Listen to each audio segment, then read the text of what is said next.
So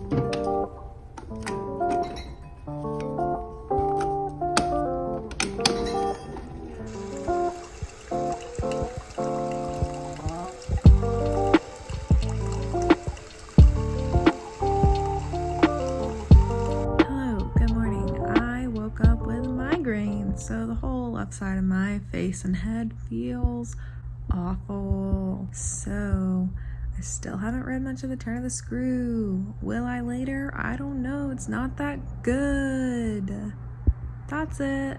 Bye. Hello, I'm alive. So my head still hurts a lot.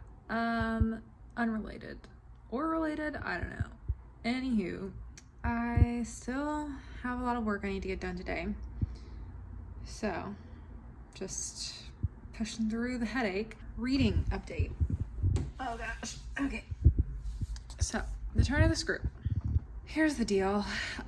This was written in, I think, 1898. 1898.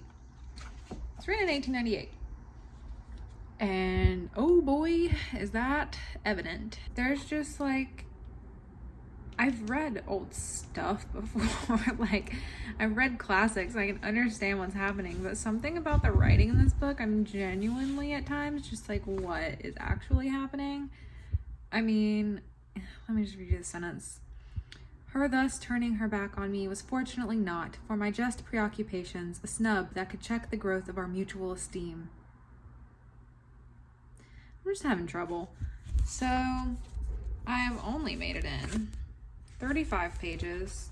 It's really only 120, but it's also startlingly similar to the movie that I watched, which is good because that helps me know what's going on, but bad because it's less exciting to read. So, oh gosh, I thought it was going to be like I thought the movie was a loose interpretation of this book, but it appears that it was pretty close so far, except for like a few small things. Basically, it's about this governess who is working at this house and she's taking care of these two children, a little girl and a little boy, and they're really sweet and nice and cute, but like the boy's been expelled from school and she doesn't know why, and also she's basically seeing a ghost, which is like the former guy who lived here. I'm just not that into it, and so I'm like, do I just put it down? Because I think I might just need to not read it because I'm just not liking it and I wanted to like it. So I feel like I should just stop reading it and then give it another chance at a later point in life on a day that I don't have a migraine. Right? So I'll probably move on to, I could do Heartberries because that is a memoir and it's on Scribd as an audiobook, and I really like listening to memoirs on audiobook, so I could do that or I could not. Those are my options. Oh boy, it's a day. Okay, so I started it on audiobook. One piece of bad news, it is not narrated by the author, which is unfortunate because that's my favorite thing about listening to memoirs and audiobooks is when it's from the author and it's just like listening to someone tell you about their life, but I think I can look past that. One piece of good news is that the introduction is by Sherman Alexie, so that's so cool and I'm excited for it now. And it's only 3 hours long, the whole book, so like I can finish this by my 4:30 meeting at the end of the day. So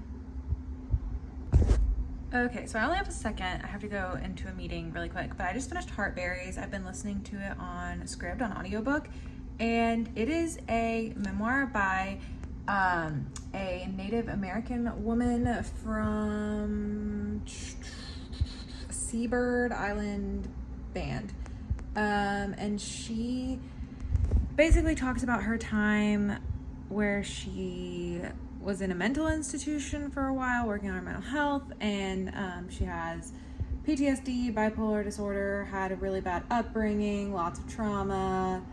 Her mom had like this thing for prisoners. She had a bad relationship with her father. Yeah, and then like fell in love with her professor. Anyway, I only have 1 minute. I gotta go. I have a meeting. But just wanted to say, I finished it. It is interesting. It's written in like a very experimental technique, and it's not like a straight flowing narrative. So definitely I really appreciate when books do that, and I really like that. This one, definitely super hard to listen to an audiobook though because of that. I do not feel like I got what I should out of this, and I'm definitely gonna have to reread it, but I gotta go. It's 4:30. I'll talk to you in a minute. Anywho, in case I didn't say everything I needed to say, because now I'm done with my meeting and now I can actually talk like a real person, even though this clip has only been 1 second after for you, but really it's been like 35 minutes for me. Isn't that wild?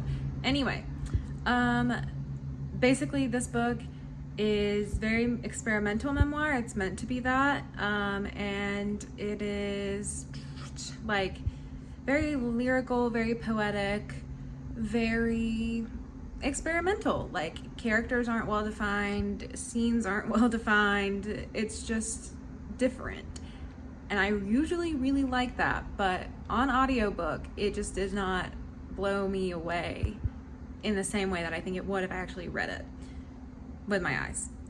So I'm gonna withhold a rating for this, but am counting it as like I read it because I know what happens. Like I did read it. But if you don't see like a star rating from me and my wrap up, or like on my Goodreads or Instagram or whatever, that's why I'm withholding the rating specifically for this one, because I don't feel like I could give it a fair rating from my current experience. So now I can start ceremonials or her body and other parties, but I think I'll do this one first because it's short and we just want to win these things, even though there's no way to win. We just want to read as many books as possible because then it feels like a win. So yeah, I'll be starting this. This is the one that's based off of the Florence and the Machine album. I love Florence and the Machine. I'm gonna have to listen to all the songs while I read this because that'll be fun. But I have no idea what to expect with it, so we'll see what happens. But I probably won't start it today. Probably won't read anything again until tomorrow because it is Friday evening and I just need to relax because my head does still hurt and it's Friday. So this might be it. This might be the last clip of the day. It might not. Maybe there will be something else, but I highly doubt it. So we're just gonna call it here. And thank you so much for watching. I will see you guys tomorrow. Bye.